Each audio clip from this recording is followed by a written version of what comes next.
여러분, 어린이는 세상의 꽃입니다.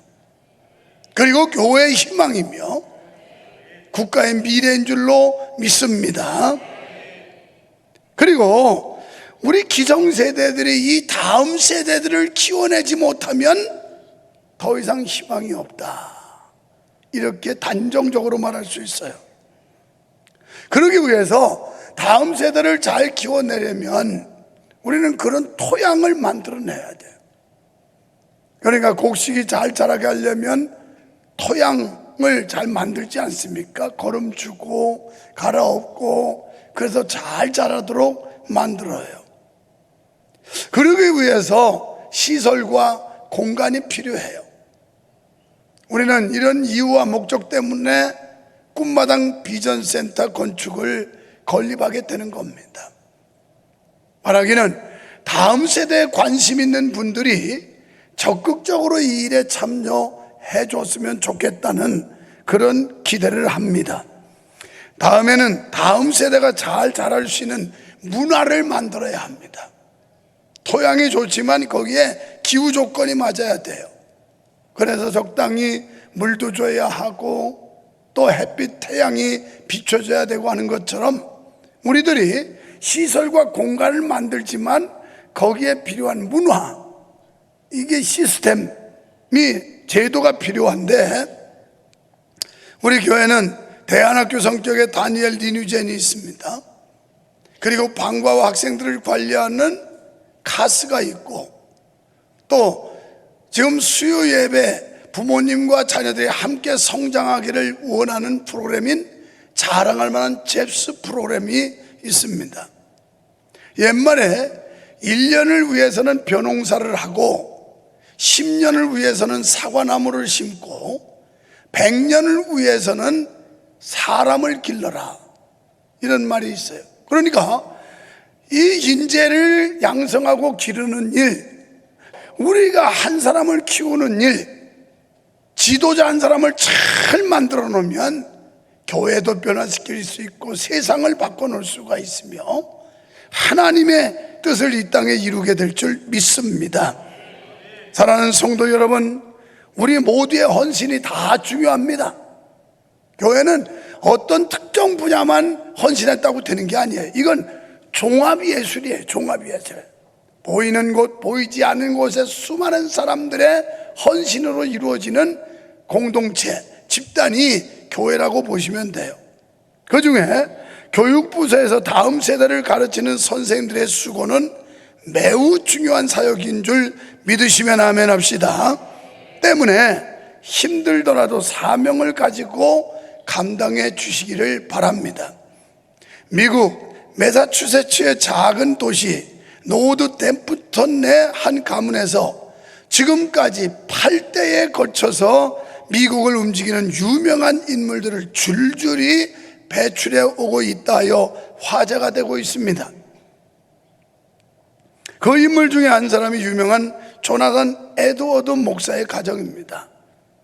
이 가정에서는 미국의 정치계, 경제계, 법조계는 물론 학계와 종교계에 이르기까지 수백 명의 인재들이 쏟아져 나왔는데, 지금까지 8대를 걸치면서 부통령 1명, 주지사 3명, 대학 총장 13명, 인구 600만 이상의 대도시 시장 3명, 장차관급 공무원 82명, 변호사 149명, 판검사가 48명, 목사가 116명, 의사는 68명, 교수가 65명, 세계적인 사업가가 75명, 뛰어난 발명가가 25명이 나왔다는 거예요. 어마어마한 겁니다.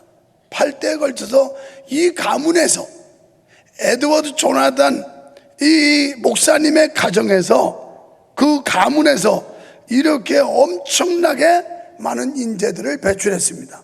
여러분, 무엇이 이 가문을 이렇게 만들었을까요? 원인이 무엇이었을까요?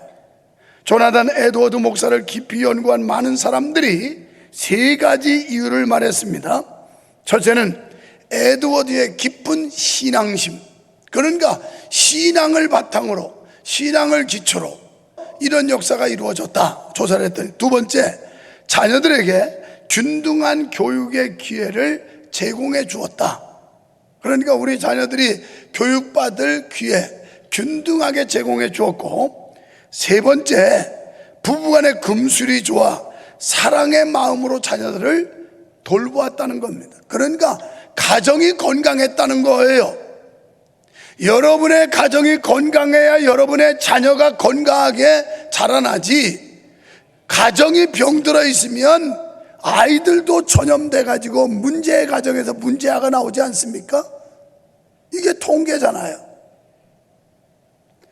조나단 에드워드 목사는 원래 커네티컷의 한 작은 시골교회에서 태어났는데, 아버지 티모시 에드워드가 세운 시골교회에서 어린 시절을 보내면서 그의 평생 자산이 된 독실한 신앙, 목회자의 자녀로서 독실한 신앙으로 훈련을 받았고, 그 다음에 인간에 대한 애정을 부모님으로부터 배우며 자랐다고 합니다. 조나단의 아버지는 11명의 자녀를 낳았고 교육시켰는데, 이처럼 에드워드 자신도 11명의 자녀를 낳아서 아버지가 보여준 방식대로 가족과 밀접한 사랑의 관계를 통해서 자녀들을 깊은 신앙심으로 양육했다고 합니다. 그 결과 이 가문에서는 8대에 걸쳐서 엄청난 인재들, 인문들을 배출하는 이런 영광을 만들었다는 겁니다. 성도 여러분, 다음 세대 세우는 일에 실패하면 가정적으로도 교회적으로도 사회적으로도 막대한 손해를 보게 되는 겁니다. 오늘 본문에는 두 가지 중요한 내용을 교훈하고 있습니다. 흥할 때와 망할 때의 교훈이에요. 한마디로 말하면 흥할 때는 여호와를 경외할 때였고, 망할 때는 여호와를 거역하고 배척할 때였어요. 이게 핵심이에요. 이스라엘이 가나안 땅에 들어간 궁극적인 목적은 그 땅을 영원한 기업으로 만드는 것이었습니다. 이것 때문에 그들은 가나안 땅을 소망했고 40년 동안 광야의 모진 고통도 견뎌냈습니다. 그런데 막상 가나안 땅에 들어가 보니까 만만치 않았어요. 거기를 정명하고 살고 있는 원주민들이 호락호락하지 않았다는 겁니다. 하지만 이스라엘이 흥한 때에는 믿음의 사람들이 있을 때였습니다.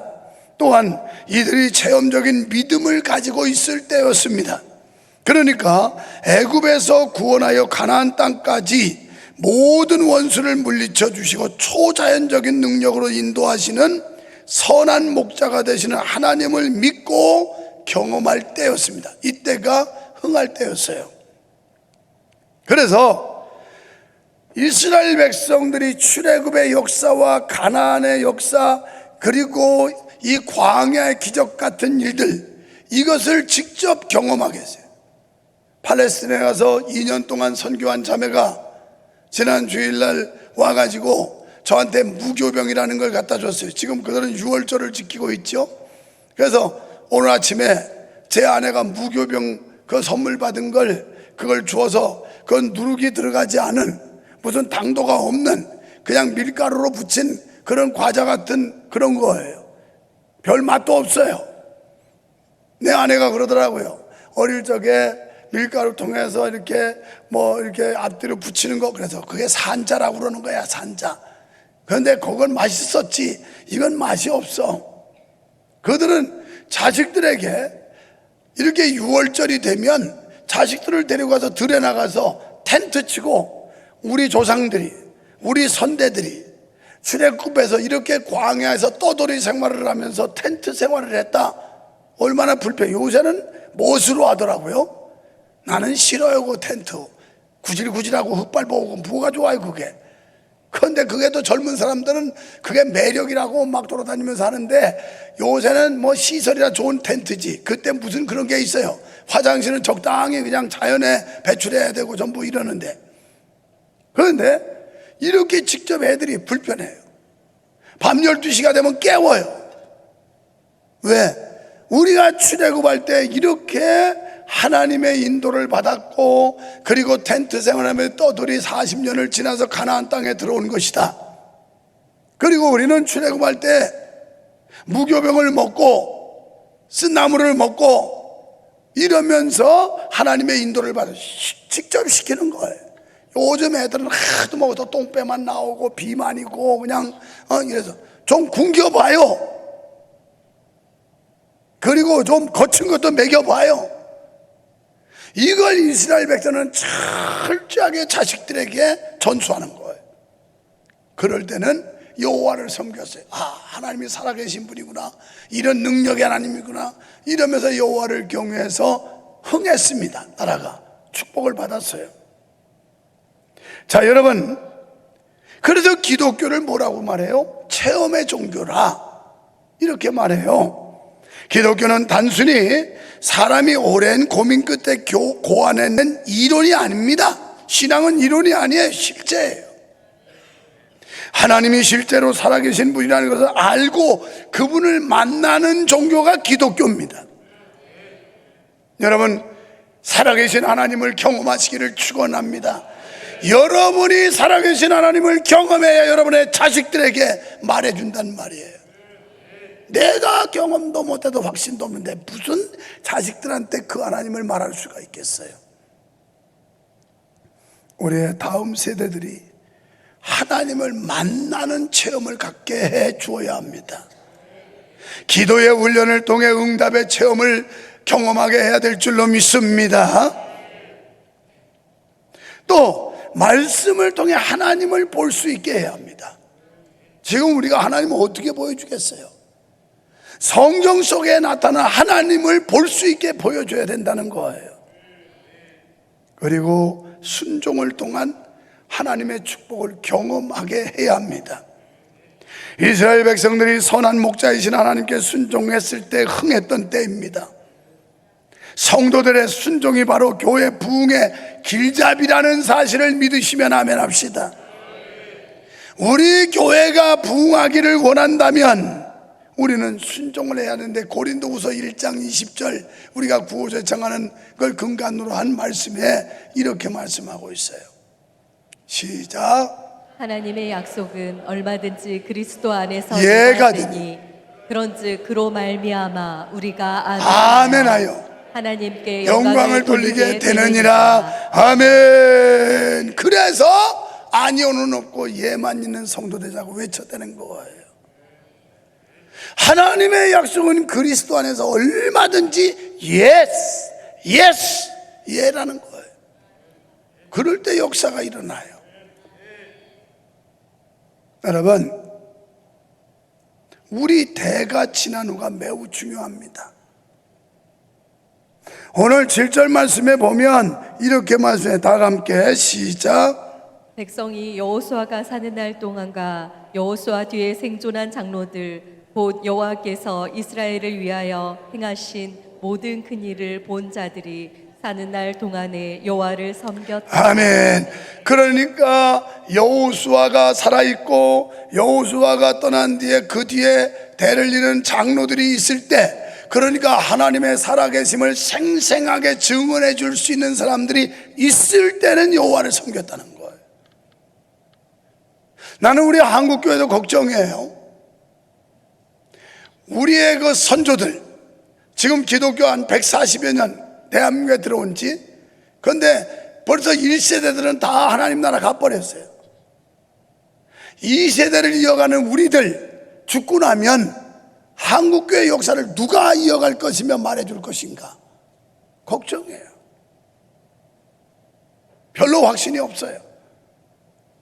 요즘 젊은 목사들이 뭐 하나님을 본 것도 아니고 확신을 갖는 것도 아니고 체험적인 신앙을 갖는 것도 아니고 옛날처럼 기도를 많이 하는 것도 아니고, 우리는 신학교 다닐 때 삼각산 꼭대기 많이 갔습니다. 전도사면서 청년들 끌고 삼각산 꼭대기, 그래서 이 바위 저 바위 걷어놓고 밤새 이슬 맞으면서 부르짖어 기도 많이 했습니다. 서울 독산동에 부격자로 있을 때 버스에 태우고 와가지고 여기 칠보산 기도원, 지금은 뭐 다 시들었지만 왕성했었는데 거기다가 밤에 풀어놓고 기도했어요. 요새 그나마 잘 나가는 안양 갈매산 기도원, 거기 청년들 끌고 올라가서 초창기에 기도원 지금처럼 뭐 왕석 활성화도 안 됐을 때 가서 막 주여 기도하는데 누가 자꾸 불러요. 강도사님. 그래서 기도하는데 방해한 사탄인가 보다. 사탄아 물러가라. 사탄아 물러가라. 그러면서 예수의 이름으로 선포하는데 계속 불러요. 이상하다 하고 눈을 떠봤더니 우리 청년이 나를 깨우는데 경찰이 왔어요. 지금 밑에서 민원이 들어와가지고 난리라고 좀 자제해 줬으면 좋겠다고 그래가지고 포기하고 내려온 적도 있고요. 지금 그런 세대가 다 지나가고 있어요. 다 지나가고 있어요. 아시겠어요? 여호수아와 그 뒤에 장로들이 있을 때는 여호와를 섬겼는데 이들 세대가 끝난 뒤에 대가 끊겼다 이 말이에요.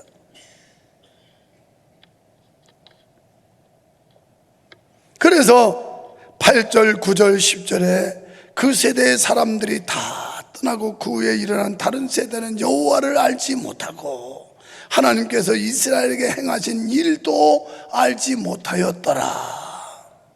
그래서 신앙 개성이 단절되고 역사 교육이 끊어지므로 하나님이 누군지도 모르고 출애굽의 역사, 홍해 사건, 광야 생활, 요단강 갈라진 사건 등 다 잊어버리니 이제는 하나님을 떠나게 된 거예요. 하나님과의 단절로 이스라엘의 공동체 정체성을 잃어버리는 비참한 결과를 초래하고 말았습니다. 그랬더니 하나님의 심판으로 결국 망하게 되었다는 말씀이 11절부터 15절까지 나와요. 여기서 우리가 알아야 할 것은 말씀 교육의 실패, 역사 교육의 실패, 이방 문화의 라이프 스타일, 그저 이방 문화를 접목하면서 받들이면서 망하게 되었다는 사실이에요. 불신앙이 들어오면서. 로마서 12장 2절을 한번 다 같이 보겠어요. 시작. 너희는 이 세대를 본받지 말고 오직 마음을 새롭게 함으로 변화를 받아 하나님의 선하시고 기뻐하시고 온전하신 뜻이 무엇인지 분별하도록 하라. 우리 자녀들에게 바른 역사관, 국가의 역사관도 제대로 가르쳐야 합니다. 지금 우리 세대가 다 이제 사라지고 있어요. 6.25 전쟁, 6.25 사변 이후에 잿더미 같은 나라, 거지 나라, 하루에 3끼를 못 먹던 나라, 배고픔에 아픔이 있던 나라, 산업화되면서 이렇게 잘 살게 되는데 요즘 애들은 다 이렇게 당연히 잘 사는 나라인 줄 알아요. 이런 국가적 역사를 제대로 말해줄 사람이 얼마나 있는가. 그 다음에 신앙의 역사는 어떻고요? 우리가 그렇게 살아가서 산기도하고, 지금 기도원이 어디 있습니까? 다 문 닫아버렸지. 기도원 다 망했어요. 안 돼. 그리고 정초가 되면 3일씩 부흥회, 그저 교회마다 유행처럼 부흥회를 다 하고 은혜 받고 한 해를 시작하고 했는데 지금 그런 게 어디 있습니까? 온라이트 철야 기도를 하고, 신학생 시절에 이 교회 저 교회 철야 기도 유명한 교회, 뭐 인천의 수유문 교회, 그 다음에 천호동 광성교회, 또는 뭐 하여튼 여의도 순몽교회 다 쫓아다니면서 견학하고 이랬던 시절, 지금 그게 어디 있습니까? 지금 모든 역사가 단절되고 있고 기독교 교육이 다 끊겼어요. 우리는 교회 역사도 말해줘야 돼요.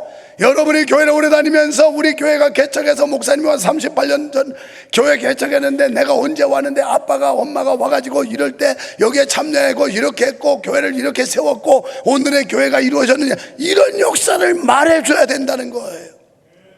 그런데 여러분이 거기에 참여한 기억도 경험도 없으니 할 말이 없는 거예요. 여러분, 지금 한국교회는 청소년 숫자 감소, 학령 인구 감소, 저출산, 결혼 기피, 이혼율 증가, 청소년 사업 약화로 심각한 위기를 맞고 있습니다.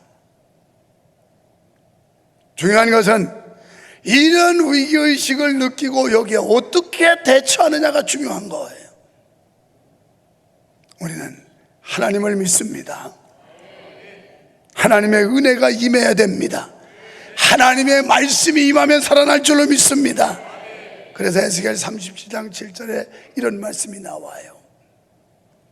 이에 내가 명령을 따라 태어나니 태어날 때에 소리가 나고 움직이며 이 뼈 저 뼈가 들어맞아 뼈들이 서로 연결되더라. 아멘.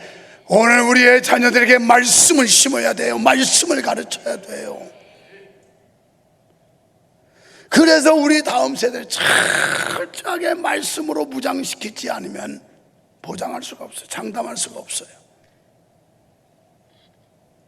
다 같이 신명기 6장 7절.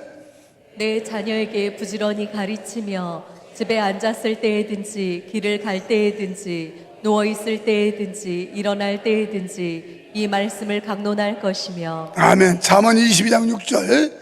마땅히 행할 길을 아이에게 가르치라. 그리하면 늙어도 그것을 떠나지 아니하리라. 아멘. 부지런히 가르치라니, 부지런히. 아이고 목사님, 요새 애들은요 그런 식으로 막 압박하면요 다 반항하고 저항하고 안 돼요. 요새 애들은 그렇지 않아요. 그렇게 하면 안 돼요. 그렇게 무리하게 요구하면요 애들이 다 뻗나간다고요. 잘났다. 그래서 그렇게 고부는 거예요. 여러분 자식들이 지금 현재 신앙의 현주소가 어떠냐? 내가 이렇게 질문을 던지고 싶어요. 그렇게 오냐 하고 고분고분했는데, 그러면 그래서 여러분 자식들 지금 믿음 생활 똑바로 하느냐? 이렇게 야단하고 싶어요. 오늘 성경은 우리에게, 네 자녀에게 부지런히 가르쳐라. 강조하고 또 강조하고, 다른 건 몰라도 학교 열심히 보내듯이 학원 열심히 보내, 네 자식들에게 그렇게 주입시키고 열심히 가르치라는 게 성경의 명령이에요. 명령. 기성세대들이여 정신 똑바로 차리세요. 믿음의 대가 끊긴 게 배가 망신이에요. 배가 망신. 오늘 성경은 그걸 말하는 거예요. 필리핀 가서 기도하는데 하나님 묵상하는데 이 말씀 중에 얼마나 감사한지 몰라. 말씀으로 두드려 패야지 그거 어떻게 하겠어. 인간적으로 패면 또 그냥 삐치고 화딱 지나고 그러니까 성경 말씀 가지고 두드려 패야지. 아주 우리요 정신 차려야 돼요. 이제 부모된 우리들이 우리의 자녀와 함께 예배를 회복해야 돼요. 예배를. 그래서 우리 모두 다음 세대에 대한 깊은 관심과 사랑으로 기도하며 아이들을 품읍시다. 그래서 우리의 신앙을 전수해 줍시다. 마태복음 18장 5절에 예수님은 또 누구든지 내 이름으로 이런 어린아이 하나를 영접하면 곧 나를 영접하니. 아멘. 교회 안에서 오고 가면서 마주칠 때 어린아이를 사랑으로 대하고, 청소년들 때 먼저 좀 인사하면 안 돼요? 아유 목사님 요즘 애들은 싸가지가 없어가지고 어른 봐도 인사를 좀, 어른이 인사 좀 하셔. 뭘 인사만 받으려고 그래. 우리가 그리스도 안에서 다음 세대 안 세우면, 저거 지면 뭐하고, 이거 예배당 있으면 뭐하고, 다 공회당이에요. 공회당. 텅 빈 공회당 된다고요. 여러분 굉장히 중요하고 지금 굉장히 민감한 때 우리가 다음 세대 세우는 거예요. 이 일에 목사로부터 모든 사람들이 꿈을 꾸고 관심 갖고 다음 세대를 품어야 할 줄 믿습니다.